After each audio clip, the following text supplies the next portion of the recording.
What if I told you that Hitler's empire was betrayed from within long before its fall? Welcome to Forgotten History Tales. I'll take you deep into the shadows of the Third Reich, where betrayal and revolution quietly sealed its doom. Stay with me. The cold winds of 1943 howled over the scorched earth, where smoke still clung to the ruins of what had been. Somewhere deep in the heart of Berlin, I feel the weight of history pressing down on me, suffocating and inevitable. The Reich, the symbol of Hitler's megalomaniacal dreams of conquest, was crumbling. The walls were closing in, yet the Führer believed himself untouchable.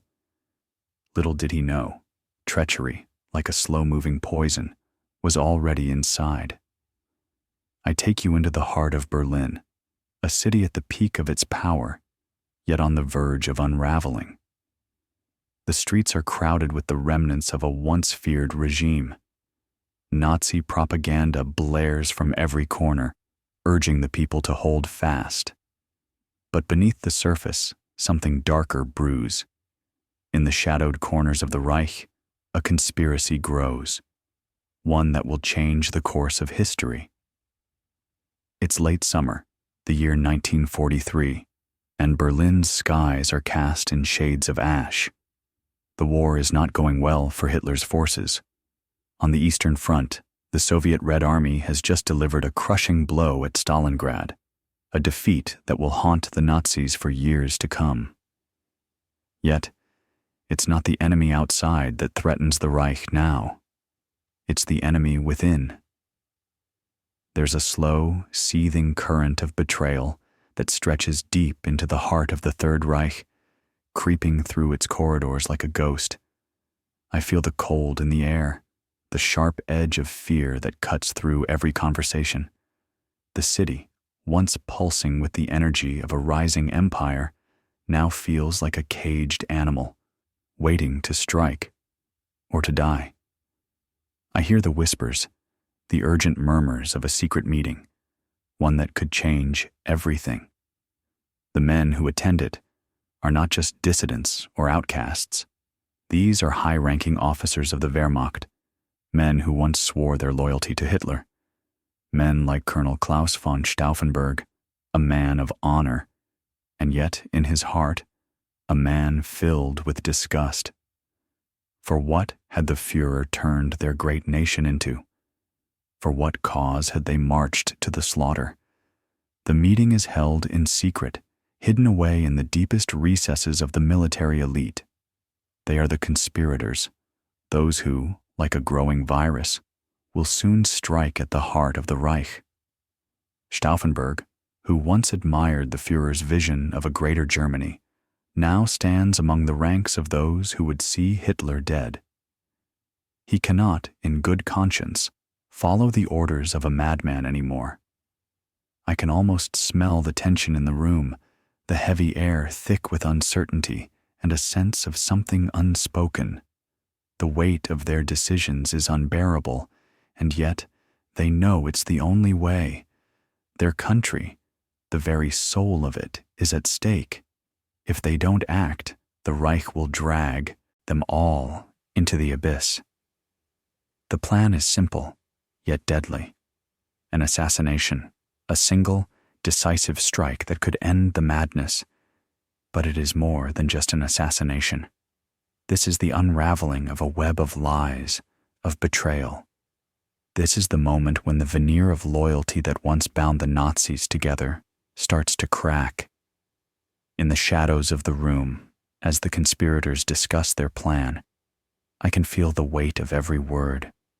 The Führer is not just a man. He is an idea, a symbol. But that symbol is shattering, and those who once followed him without question now stand on the precipice of something far darker. The implications of their decision go beyond the assassination itself. They are the beginning of the end of the Nazi dream. The room falls silent as Stauffenberg speaks. His voice is low, but the tension in it is palpable. "We must act now," he says.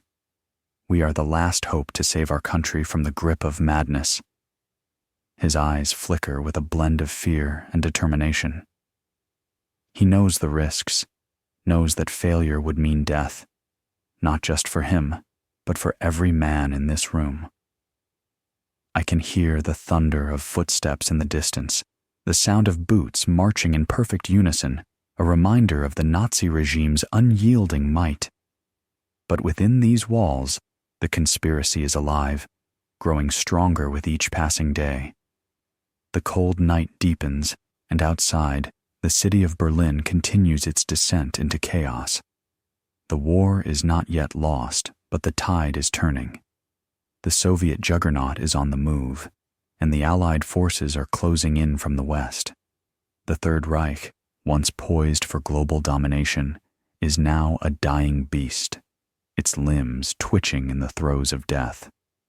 Yet Hitler remains unaware of the storm gathering within his own ranks.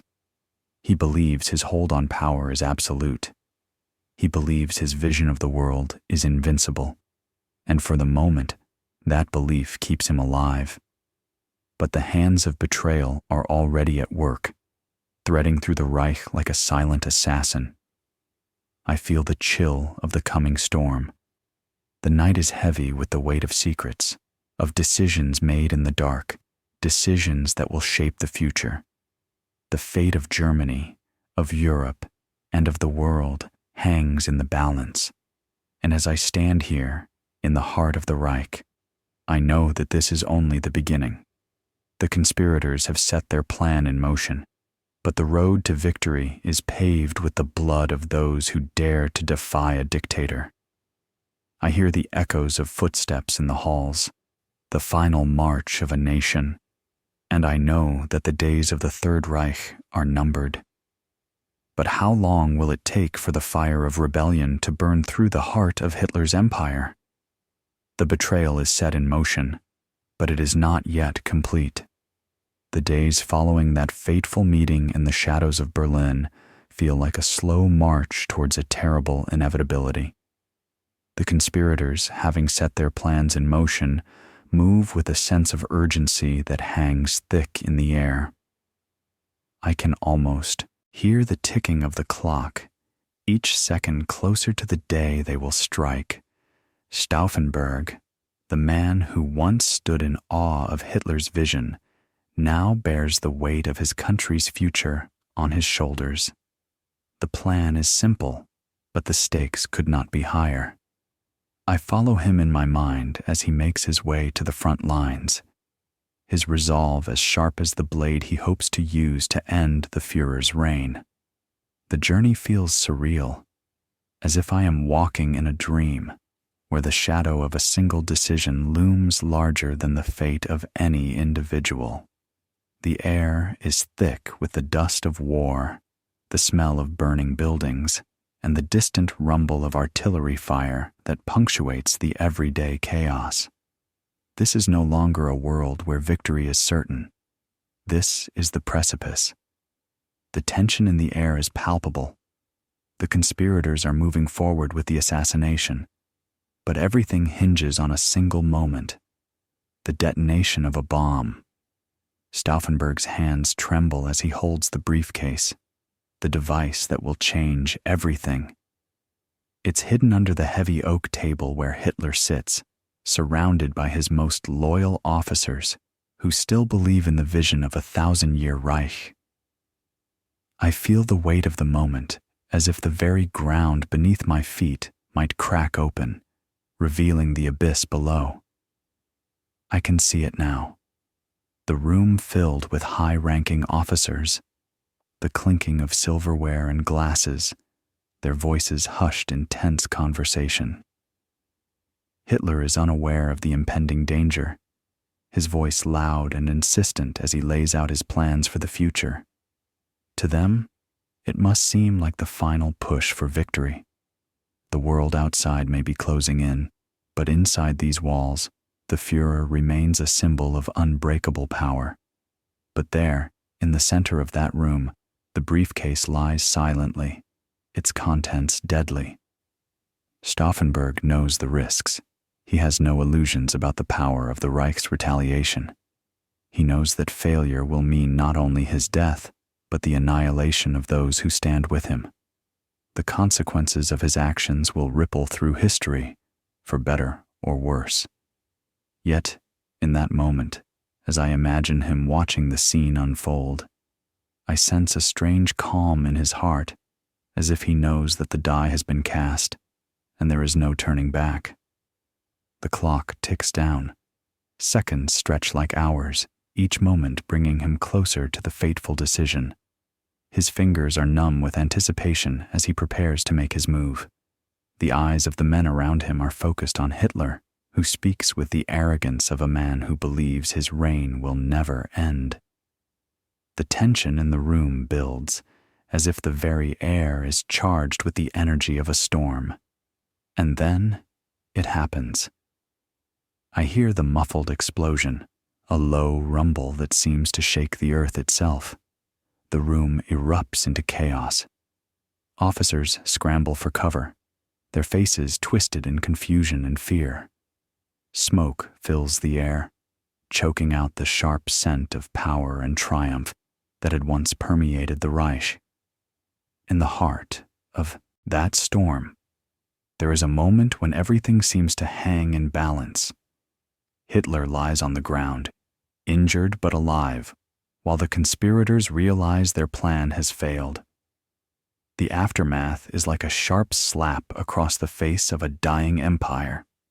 Stauffenberg and his comrades flee, knowing that their time is running out. The bomb, placed with precision, had done its work, but not completely. The Führer miraculously survives. It is a moment of defeat that feels like a final crushing blow to the conspirators' dream. They have struck, but the Reich is still standing.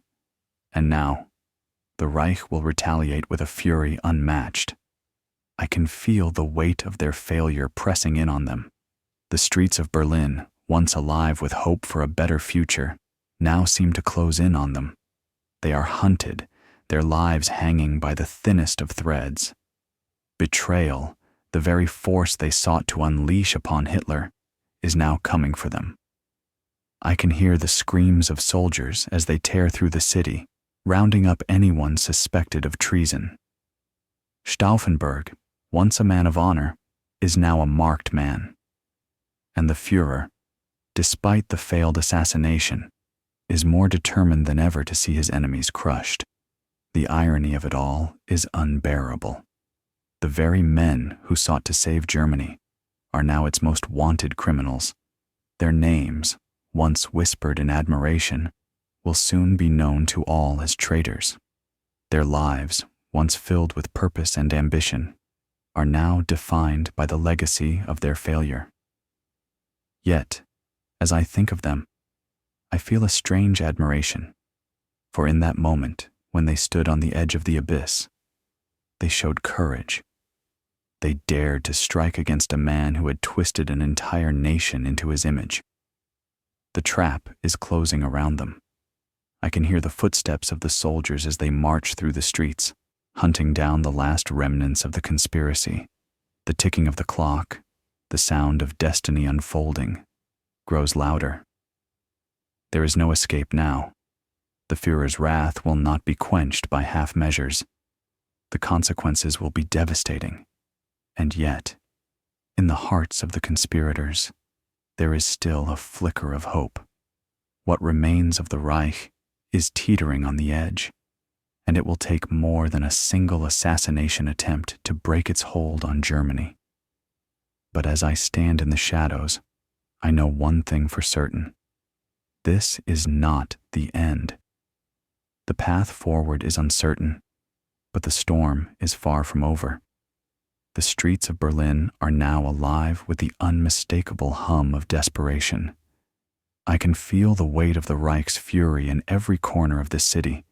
Each step feels like the march of a dying empire. I can hear the rumble of boots as soldiers scour the city, hunting down the last remnants of the conspiracy. The echoes of their footfalls seem to reverberate through the hearts of those who still dare to defy the Führer. The death toll for those caught in the act of treason is mounting. And yet, as the noose tightens, The remnants of hope flicker like dying embers in the hearts of the conspirators. Stauffenberg, with his eyes now wide with the terror of failure, flees into the night.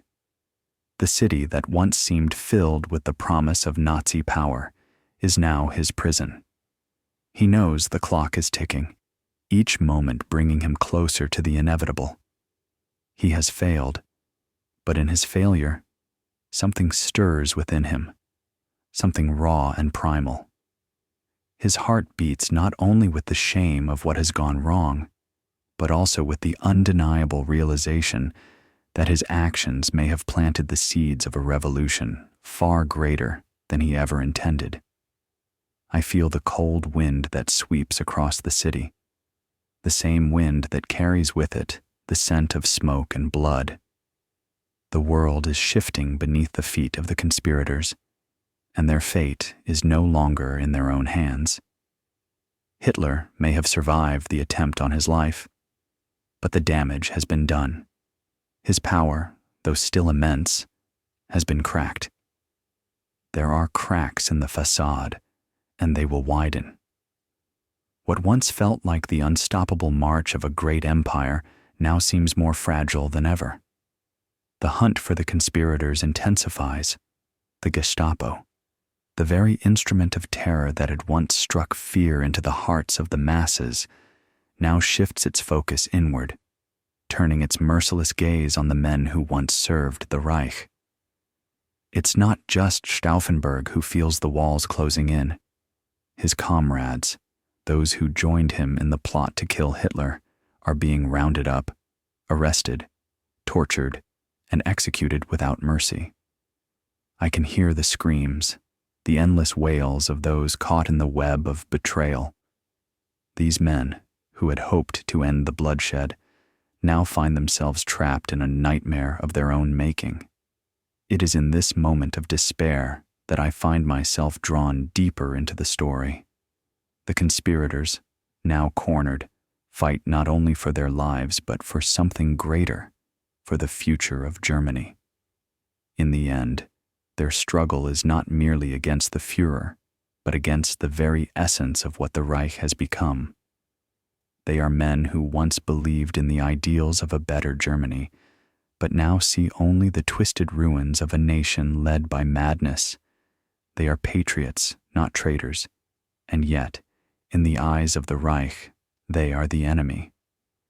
I feel the pulse of this betrayal in my veins. The conspiracy that began as a whisper in the dark now echoes in every corner of the Reich. The blood of those who dare to defy Hitler stains the streets. As I trace the path of Stauffenberg and his fellow conspirators, I am reminded of the sacrifices they made, not just of their lives, but of their very souls. They stood on the precipice of history, knowing that the world they fought for would never be the same again. But even as their bodies fall, their actions carry weight. The movement they ignited, though crushed in the moment, will live on in the hearts of those who remember. The assassination attempt, though it failed, marks the beginning of the end for the Reich. It is not a single strike of a bomb that will destroy Hitler's empire. It is the undying spark of resistance that will eventually burn it to the ground.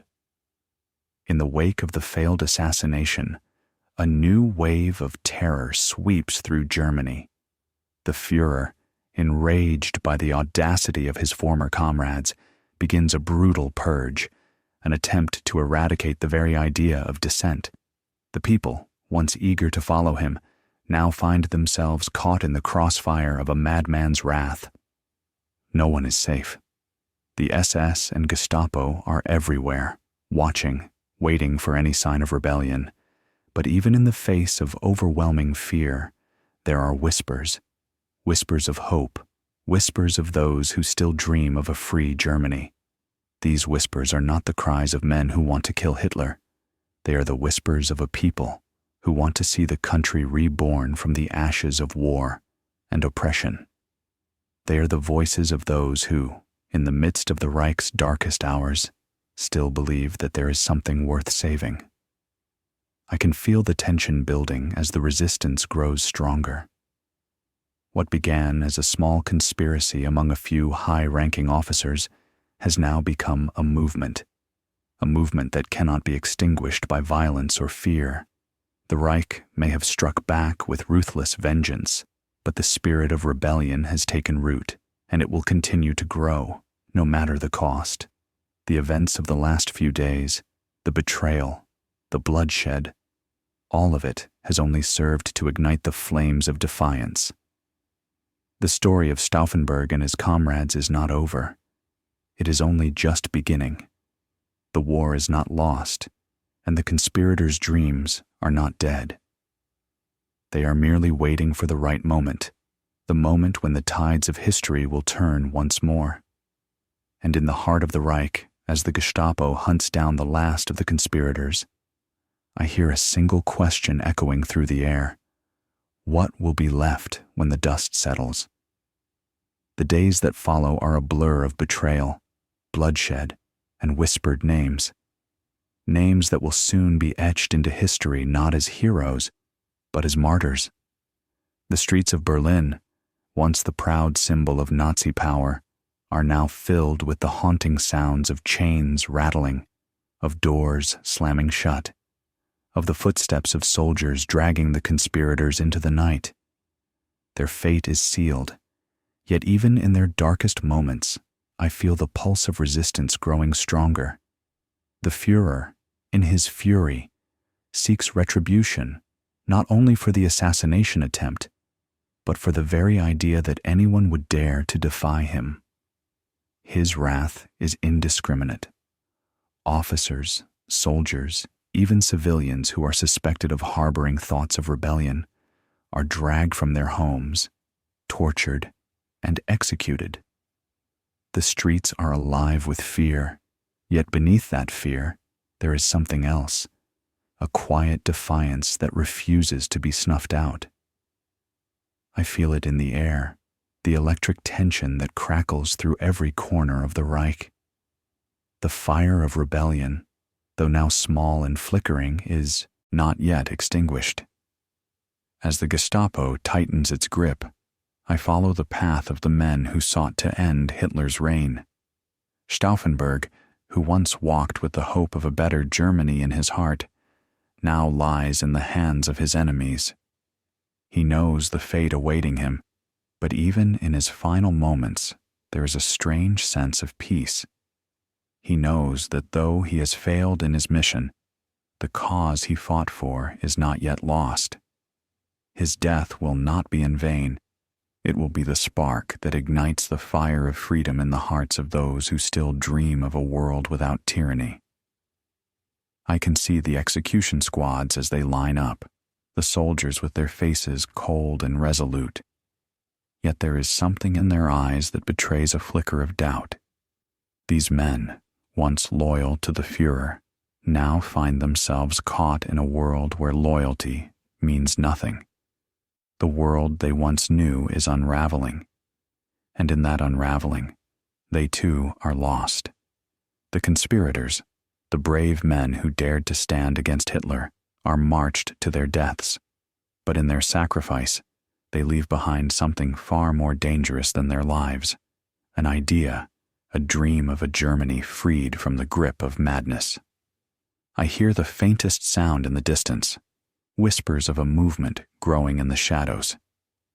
In the wake of Stauffenberg's death, others step forward, drawn by the same hope, the same desire for a better future. The Reich may have struck down its enemies with unrelenting force, but the flames of rebellion cannot be extinguished so easily. As one movement is crushed, another rises to take its place. And in the hearts of those who still dare to dream, there is something that even Hitler cannot kill: hope. The years pass, and the war rages on. The tide of battle shifts, and with it, the fate of the Reich. The Allies, slowly but surely, gain ground. The Russians push westward, the Americans and British advance from the west, and all the while, The Nazi Empire is being suffocated from every side. But it is not the enemy outside that threatens to destroy Hitler's reign. It is the rot within. The betrayal that began with a handful of officers has now spread like a virus, infecting every level of the Reich. I feel the weight of this slow collapse as the once mighty war machine creaks under the pressure. The German people, who once rallied behind the Führer, now find themselves trapped in a nightmare of their own making. The war has taken everything from them: their cities, their families, their hopes for a bright future. And yet, there is still a flicker of defiance, still a refusal to bow to the man who has brought them to the brink of ruin. The resistance grows stronger, its roots spreading deeper into the heart of Germany. It is no longer just the officers and soldiers who dare to defy Hitler. It is the people, the men and women who have lost everything to the war and to the Führer's madness. They too begin to rise.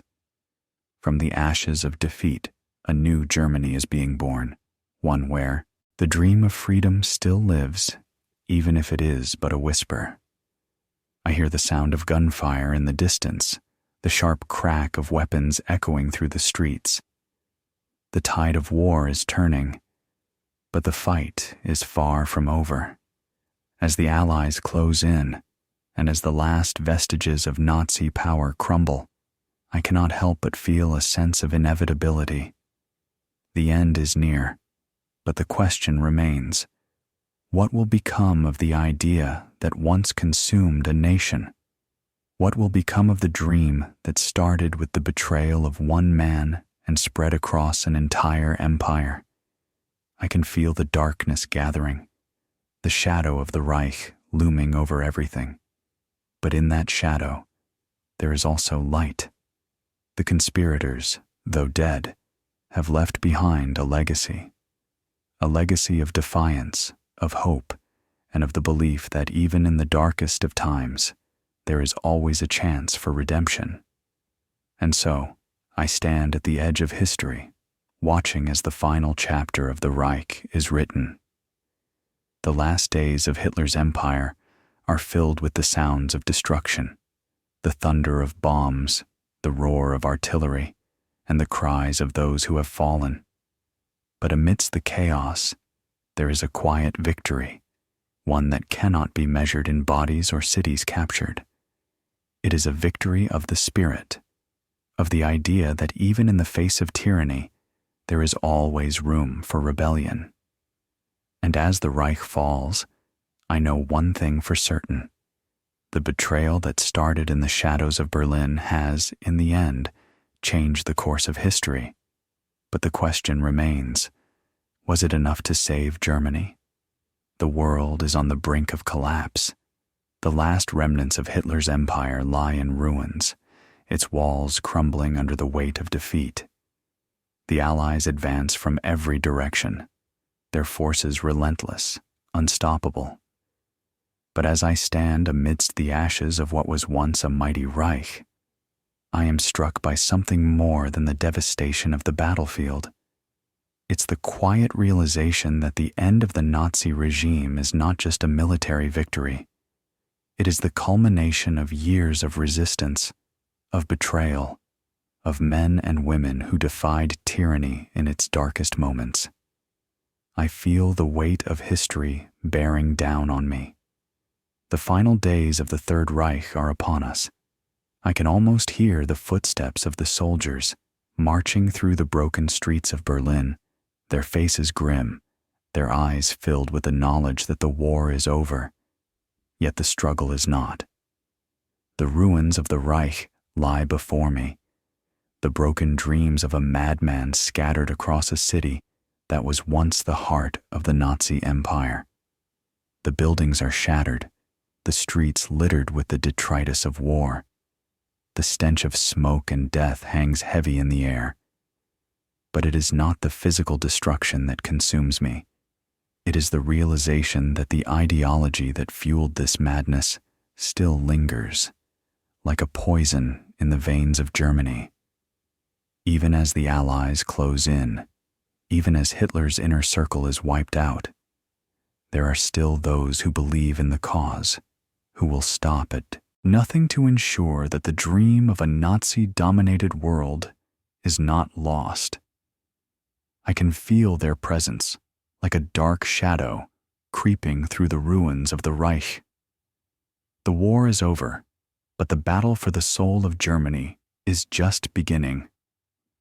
I follow the remnants of the resistance as they scatter through the streets, their mission not yet complete. These are the men and women who stood in the shadows, who fought and died in the belief that Germany could be reborn from the ashes of war. They are the ones who refused to let Hitler's madness define their country, who saw in the ruins of the Reich the possibility of a future built on freedom, on justice, on the values that had been trampled underfoot for years. But even as the resistance grows stronger, there is a haunting realization that not everyone shares their vision of a free Germany. The people are broken, torn between the hope of a new beginning and the scars left by the years of war. The German soldiers, once the proud and invincible forces of the Reich, now find themselves lost in a world that no longer has room for their ideals. They are caught between the need to survive and the guilt of the destruction they have wrought. I can see the faces of the people as they try to rebuild their lives, their country, their very identity. The war has taken everything from them: families, homes, dignity. And yet, in their eyes, I see a glimmer of something else, a longing, a desire to move on, to find a way out of the darkness. But as I watch them, I cannot shake the feeling that the ghosts of the past will never truly be gone. The betrayal, the bloodshed, the horrors of the Nazi regime will haunt them for generations to come. And then there is the inevitable question that lingers in the air. What happens now? The Reich is finished, but the damage it has done cannot be undone so easily. The world will never forget what happened here, and neither will Germany.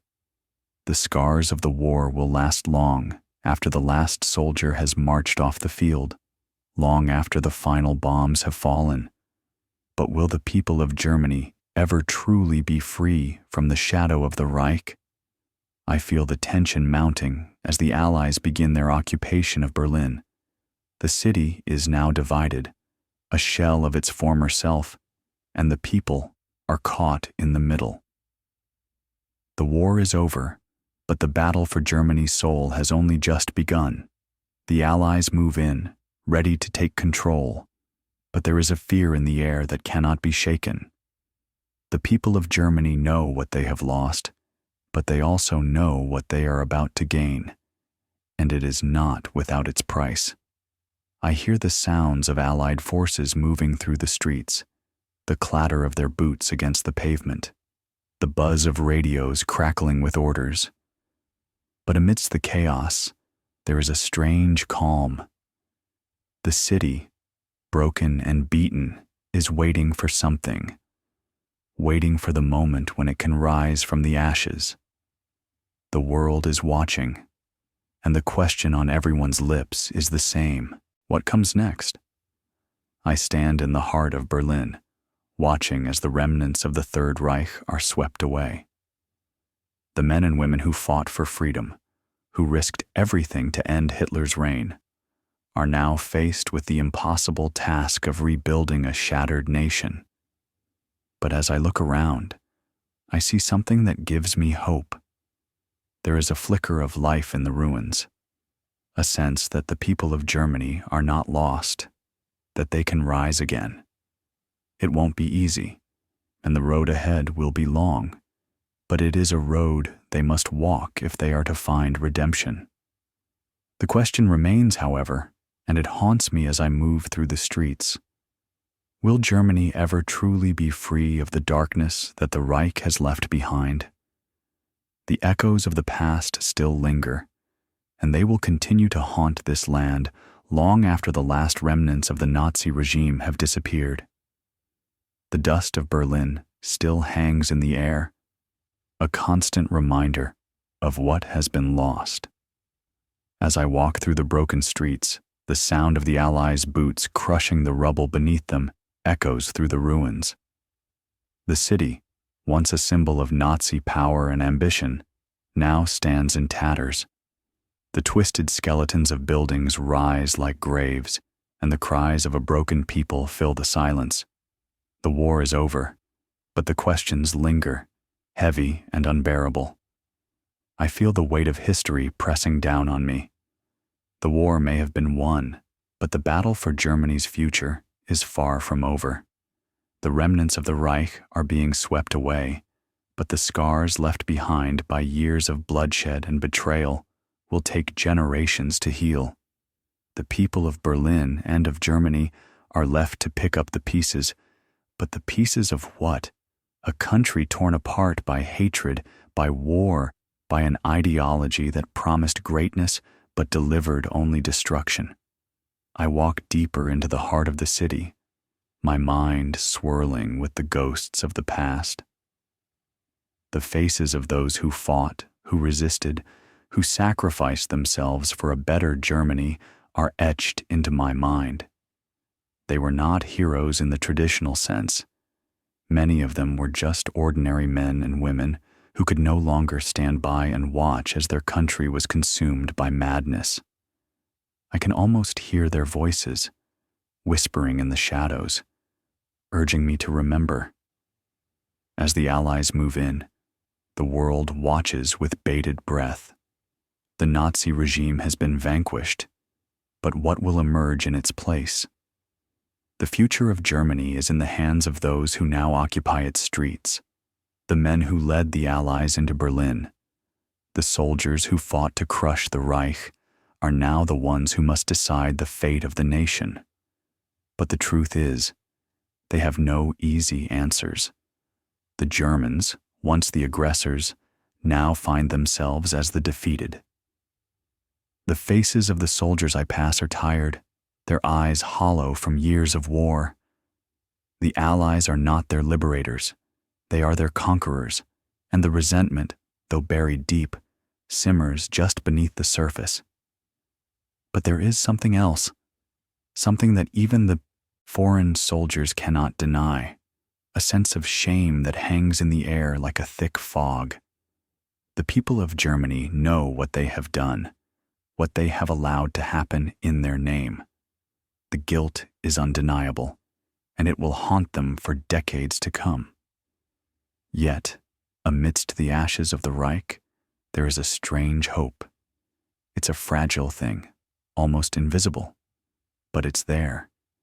It's the hope that Germany can rise again, not as the monster it once was, but as a nation capable of redemption. The resistance, those who fought against Hitler's tyranny, are now the ones who must help rebuild. They are the ones who must lead the way, but they do not do so without scars of their own. Their betrayal, their resistance, has come at a cost. Many have died, many have suffered, and many will continue to pay the price for their actions. But in this moment, in the midst of ruin and despair, I feel a sense of urgency. The question of Germany's future is not just about rebuilding a nation, it's about rebuilding the soul of a people. The war has taken everything from them, but it has also given them a chance to start anew. The Allies may have their own vision for the future of Germany, but the people must find their own way forward. They must reconcile with their past, confront their guilt, and decide what kind of nation they want to be. As I walk through the streets, I see the faces of the young, the children who have never known a world without war, without suffering. They are the ones who will inherit this broken land, and it is their future that now hangs in the balance. Will they grow up in the shadow of the Reich, haunted by the sins of their ancestors? Or will they forge a new path, one that is free of the hate and violence that defined the past? I think of Stauffenberg, of the men and women who tried so desperately to stop the madness, who sacrificed their lives in the name of a better Germany. They are gone now, their bodies long buried, but their legacy lives on. Their courage, their willingness to stand against the darkness, will never be forgotten. They were the first to defy the Führer, the first to say no to the madness. And in that act of defiance, they gave the people of Germany something more than just hope. They gave them the belief that change was possible. But now, as the city of Berlin smolders in the aftermath of war, I feel a new question creeping into my mind, one that haunts me more than any other. Is it possible to heal a nation when its very soul has been torn apart? The war is over, but the wounds are deep. The healing will take time, but will it ever be enough? Can Germany truly be redeemed, or is it forever scarred by the horrors of the Reich? I know that the answer will not come easily, that the road to healing will be long and painful. But I also know this: in the hearts of the people, in the hearts of those who fought for freedom, there is still the spark of something greater than the darkness that once consumed them. It is that spark that will guide them, even through the darkest days. The ruins of Berlin stand as a testament to what happens when a nation falls prey to madness, to tyranny. But they are also a testament to what happens when people refuse to give up, refuse to surrender to despair. The struggle for Germany's soul is far from over, and in the coming years, the echoes of that battle will reverberate through the streets of Berlin and beyond. But the question remains, as I stand in the rubble of what was once a great empire, will Germany rise from the ashes, or will it be doomed to repeat the mistakes of its past? The rubble of Berlin is cold and silent. A city that once echoed with the footsteps of power now holds only the faint whispers of its former life. The air, thick with the scent of smoke and dust, stirs with the ghosts of a past that refuses to die. Yet amidst the devastation, there is something else, a feeling, deep in the heart of the city, that change is stirring, just out of reach. The war is over, but the struggle for Germany's future has only just begun. As I stand amidst the shattered remains of what was once the heart of the Third Reich, I cannot help but feel the weight of the moment. The Allies, victorious and triumphant, now hold the keys to Germany's future. Yet the task before them is not simple. The world is divided, and the people of Germany, beaten and broken, must now rebuild from the very ashes they have created. The cold winds that sweep through Berlin bring with them the haunting echoes of betrayal. The betrayal of Stauffenberg, of those who sought to end Hitler's madness, still lingers in the minds of many. Though they failed in their mission, they sparked something, an idea, a belief, that would refuse to die even as the Reich itself crumbled. The conspiracy they set into motion, though crushed in the final hours of the war, had planted the seeds of a resistance that would outlive them. I can hear the whispers now, faint but persistent, growing louder with each passing day. There are those in Germany who refuse to let the darkness of the past define them. They are the ones who, despite everything, believe in a future that is free from the poison of Nazism. It is they who will carry the flame of hope through the ashes of a defeated empire. They will be the architects of Germany's redemption, though the path ahead is fraught with uncertainty. The streets of Berlin, though scarred and broken, are beginning to show signs of life. The Allies move through the city with purpose, their faces stern but filled with the weight of responsibility. They are not here as conquerors. They are here as caretakers, tasked with a mission far greater than simply winning a war. They must now rebuild not just the physical landscape of Germany, but the very spirit of its people. The past looms large, casting a shadow that stretches far beyond the bombed-out buildings and the charred remains of the Reichstag. The question that hangs in the air is one that few dare to ask. Can Germany ever be redeemed? I watch as the citizens of Berlin move through the rubble, their faces etched with sorrow, but also determination. They know the cost of the war, both the physical and the moral, and they understand that the future of their nation depends on the choices they make in the coming years. The scars of the past are not so easily erased. The memories of Nazi oppression, of the millions who perished in the flames of the Reich's ambition, still haunt them. But in the midst of this darkness, there is something else, a quiet resolve. The young Germans, those who grew up in the shadow of the war, are the ones who must carry the burden of rebuilding. They are the ones who must decide what kind of nation they want to create from the ashes of a war that almost destroyed them. As I walk the streets with them, I can feel their uncertainty. They are the first generation to grow up in a Germany that is not ruled by the ideals of the Führer, but they are also the generation that will carry the weight of their ancestors' crimes. I hear their voices as they talk in hushed tones about what must be done. They know that they cannot simply forget the past. The crimes of the Reich cannot be erased, and neither can the suffering of those who lived through it. Yet there is also a sense of purpose, of hope, in their words. They are determined to create a new Germany, one that will never again be consumed by the darkness that once ruled their land. But the road to redemption is long, and it is fraught with challenges. The Allies may have liberated Germany, but they cannot heal the wounds that run deep in the hearts of the people. The task of reconciliation lies with the Germans themselves. It will be up to them to confront the darkness of their past and decide what kind of nation they want to build.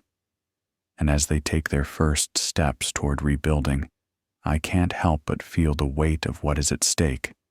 The world is watching, and Germany's future is in their hands. I stand in the heart of Berlin, watching as the people of this broken city rebuild their lives. The ruins of the Reich are still fresh, the scars of the war still visible, but I also see something else, a quiet resolve, a desire to move forward, to create something better. The flames of the past may have consumed them, but the ashes have given birth to something new, a hope that, despite everything, Germany can rise from the ashes. But as I look at the faces of the people, I cannot help but wonder, will this new Germany be born of redemption, or will the past continue to haunt it, poisoning its future? The answers are yet to be written, and the road ahead is long. But one thing is certain. The struggle for Germany's soul is far from over. The streets of Berlin have begun to heal, slowly but surely. The broken city, once the epicenter of Nazi power, now stands as a testament to both destruction and resilience. As I walk through the streets, I can feel the pulse of a new Germany forming beneath the rubble. The past may have crushed them, but the future lies ahead, uncertain and yet full of possibility. But the road to redemption is not a smooth one. It is jagged, fraught with the weight of history and the scars of war. I feel a strange sense of anticipation, as if the city is holding its breath, waiting for something to break through the shadows. The world is watching Germany, waiting to see whether it can shed the poison of its past and rebuild into something better. The old buildings are being torn down, the new ones rising like the first shoots of spring pushing through the cold, hard earth. But the past is never far from sight. The ghosts of what came before linger in the air, in the eyes of the people who live with the guilt and the knowledge of what their country did. The young people of Germany, those who have inherited this broken nation, are the ones who must make the choices that will define the future. They are the first generation free from the shadow of Nazi ideology, yet they are also the ones who must reckon with it. They were not born into the Reich, but they are its children nonetheless, shaped by its horrors, by the consequences of their forebears' actions. The weight of history presses down on them, and I can see it in their faces as they try to forge something new. In the heart of Berlin, I stand among them, watching as they try to move forward. The rebuilding of the city is only part of the task at hand. The real work lies in the hearts and minds of the people. The idea of Germany, once synonymous with power and pride, is now a nation seeking redemption. But can it ever truly redeem itself? Can the weight of the Holocaust, the destruction, and the death be overcome? Or will the ghosts of the past haunt Germany forever, poisoning every attempt to rise again? The Allies, having won the war, now turn their focus to rebuilding the nation. Yet, even as they occupied Germany, they know that their role is not one of simple conquest. It is one of care, of rebuilding, of teaching a broken nation how to stand on its own again. They are not conquerors, they are caretakers, but they are not without their own struggles. The divisions of the Cold War are already forming, and Germany stands at the crossroads of East and West, divided once more. This time, not by a Führer, but by ideology. The Allies must help rebuild, yes, but they must also contend with the growing tensions of a divided world. In the East, the Soviet occupation begins its own form of reconstruction, one that will look nothing like the ideals of freedom and democracy that the West envisions for Germany. The country is torn in two, and the wounds are deep. The Berlin Wall is yet to come, but the lines are already being drawn. Even as the Germans themselves begin to forge a new future, they are caught between the promises of the Allies and the shadow of Soviet control. I can feel the tension, the uncertainty that grips the heart of the city. The people are torn between the ideals of the West and the reality of the East. It is not just a political divide, it is a cultural divide, a battle for the soul of Germany. As the young Germans try to rebuild their nation, they find themselves torn between the remnants of the past and the pressures of a new world order. The ghosts of their history are not easily exorcised, but in this time of division and uncertainty, I see a glimmer of hope. Amidst the ruins, amidst the destruction, there are those who continue to fight for a new Germany. The resistance that began in the shadows of the Reich has now become a movement, a force for change that transcends borders. It is not just about rebuilding a country, it is about rebuilding the spirit of the people, about restoring their faith in themselves and in each other. The work is far from over. The Allies may have won the war, but the Germans must win the peace. The challenges they face are immense, but they are not without hope. The road to redemption is long, but it is not impossible. The question remains, though, as the divided nation moves forward, will Germany, once a symbol of terror, become a beacon of hope, or will it remain forever scarred by its past, unable to break free from the legacy of the Reich? The years ahead will answer these questions, but as I stand in Berlin, in the heart of a nation reborn from the ashes of war, I know one thing for certain. The story of Germany is far from over. It is a story that will be written by the generations to come, the generations who will carry the torch of change, who will rebuild, who will choose what kind of Germany they want to create. But as I watch them, I can't help but wonder, will the darkness of the past always be a part of them, or will they truly rise above it, leaving the ghosts of the Reich behind? The world will be watching, and so will I.